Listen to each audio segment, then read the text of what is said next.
que se espera que comience ya a hablar Jerome Powell. Y tenemos a Gonzalo Cañete, jefe de estrategias de mercado global para ATFX Connect. Gonzalo, buenas tardes. Hola Marta, ¿qué tal? Bueno, antes de preguntarte por lo que esperas sobre Powell, quería también hablarte del primer tema que hemos comentado aquí en Análisis de la Tarde, esos productos de synthetic risk transfers, transferencias de riesgo sintético, que ahora en Wall Street parece que se están moviendo mucho, que los bancos están utilizando estos productos para venderle el riesgo de crédito que tienen en sus carteras de préstamos a hedge funds, a private equity, es decir, a la banca en la sombra de la que tanto se ha hablado con preocupación dentro de los bancos centrales, sobre todo aquí, por ejemplo, en Europa, en el Banco Central Europeo. ¿Es preocupante que Wall Street esté utilizando estos productos tan complejos y se haya disparado su uso en los últimos meses, Gonzalo? Bueno, yo creo que más que preocupante es que es una práctica habitual. Que veamos que se incrementa el uso o no, quizás sea por lo que tú decías precisamente, la subida de tipos de interés atrae más capital y sobre todo que, como tú mismo has dicho, es jugoso prestar ahora dinero porque los tipos de interés referenciales son más elevados. Probablemente lo que quieran los bancos sea apalancarse más, conseguir más crédito fresco y nuevo, distinto del crédito que pudiesen tener de ciclos anteriores, y lo que están haciendo es externalizarlo. Derivados financieros en activos alternativos,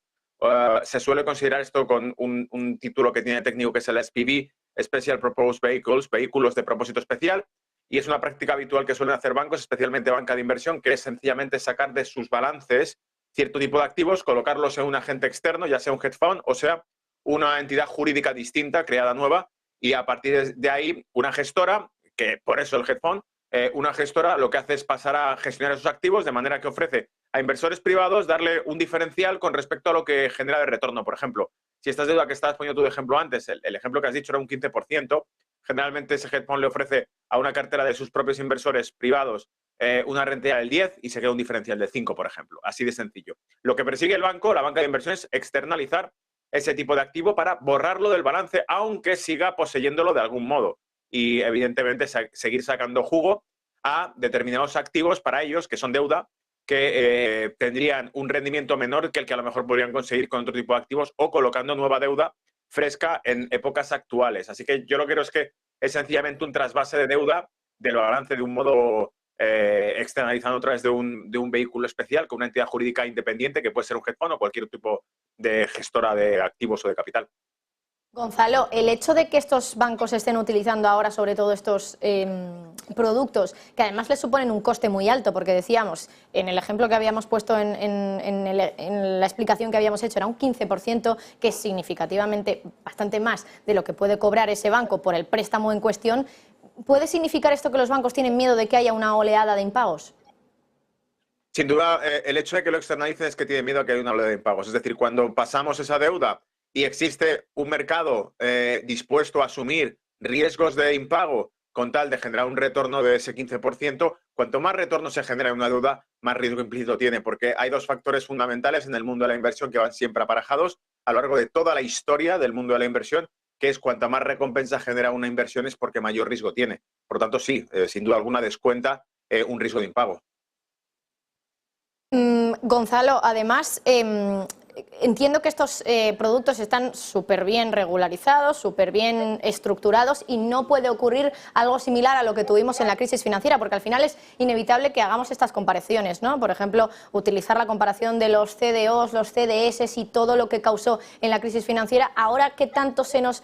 advierte sobre los bancos en la sombra, sobre la no banca, que al final son los hedge funds y, por ejemplo, también las firmas de private equity o de inversiones alternativas? El hecho de que ahora estas firmas estén también tomando una posición mucho más presente en todo lo que es el sector financiero, porque al final se están quedando a través de estos productos con el riesgo de crédito de esos préstamos, ¿nos debería hacer preocuparnos? Es que los CDOs eran exactamente lo mismo. Por lo tanto, solemos decir, fíjate, que la ingeniería financiera va por delante de la regulación. O sea que de lo que estemos viendo ahora, sencillamente son nuevas formas de trasladar riesgos de forma que cumplan con los estándares de regulación, pero que les permitan, por ejemplo, un mayor apalancamiento bancario en otro tipo de activos. Es decir, liberan balance para poder tomar posiciones nuevas o frescas en otros, que es para lo que cualquier trader, por ejemplo, hace coberturas, buscando neutralizar parte del margen que tiene sobre derivados sintéticos y que le permita exponerse a otros mercados. Son estrategias que se van aplicando. El hecho de que la regulación implique o pida o solicite menor apalancamiento, menores riesgos financieros, no quiere decir que no existan, quiere decir que existen de formas nuevas, más creativas y más complejas, porque, insisto, hasta que se produjo el default que vimos en 2008-2009, hasta ese momento era completamente seguro los credit default swaps, los credit debt obligations, las obligaciones de deuda, y por lo tanto todo este tipo de activos eran 100% seguros hasta que el día que fallan y que se produce un efecto dominó. Y en este caso sería lo mismo. Cualquiera nos podría decir que son totalmente seguros porque pueden estar 100% respaldados, pero la cuestión está en que el impago se produzca desde el que lo respalda o que contagie unos a otros. Es decir, que son igual de seguros que lo eran hace años, por decirlo así, Marta. Funcionó la industria así durante años, o sea que hasta que se produce una ruptura en alguna parte del engranaje y arrastra por completo el sistema. Gonzalo, va a hablar enseguida Powell, me dicen los compañeros que parece que ya se está empezando a mover todo en la señal que nos va llegando aquí a Negocios Televisión. Es verdad que se espera que hable en una conferencia que va sobre investigación, sobre estadística. ¿Crees que puede hablar o dar titulares sobre política monetaria o va a ser una comparecencia, en este caso, desligada de mensajes de política monetaria? Es una conversación desligada de política monetaria, pero sin lugar a dudas hará alguna referencia a ella, creo yo, o sin lugar a dudas se buscará una interpretación de todo lo que haga. Es difícil que diga algo sin que le busquemos una doble interpretación, un doble sentido, porque sencillamente es lo que corresponde. Sabemos que en su medida está esa decisión y porque hay mucho nerviosismo y porque sencillamente desde el propio viernes pasado, donde vimos en Negocios tuvo el cierre de Wall Street, estuvimos repasando toda la euforia que venía por un mercado laboral que parecía debilitarse, pero el propio Cascaris dijo que era solamente un reporte de empleo, que habría que ver el resto, y también insistió en que no, era muy útil el dato, de un mal dato de paro era muy útil para la Reserva Federal y muy útil para Wall Street, pero habría que verlo. Y esta misma mañana ya me he despertado viendo los comentarios que hacía Michelle Bowman, los que hacía Waller ayer, que también los publiqué en redes, y los que el propio Cascaris ha dicho, de que si veía que la inflación volvía a repuntar y la economía seguía fuerte, quizá daba más cancha a nuevas acciones, que evidentemente se refiere a subidas de tipos, o lo que decía Michelle Bowman era que sigue pensando, en este caso, que tendremos que subir más los tipos de interés,